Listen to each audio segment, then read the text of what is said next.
Fine, this is the 13th problem. Let us solve it. Right, if the simple interest,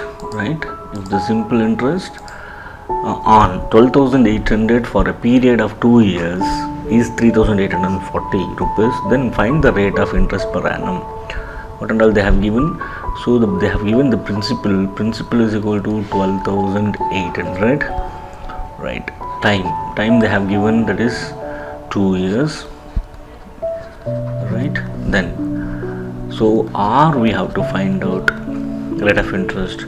They have given simple interest, that is going to be 3,840 rupees.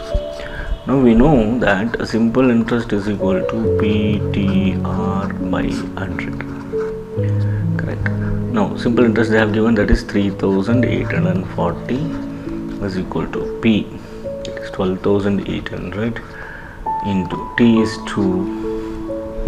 Correct.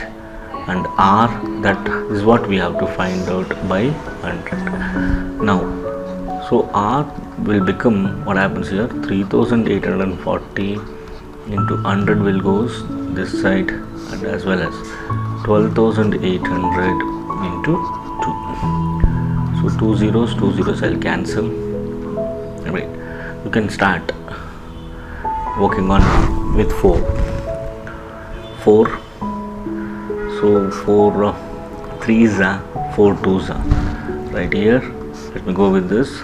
4 9s are 36, 2 4 6 are how much, 24 and 0. Then again I can go with the 4. Right, so this will become what? So this is 960 into 960 32 into 2. Right, that divided by. Now again simplify it here. 8, I can directly go with 8.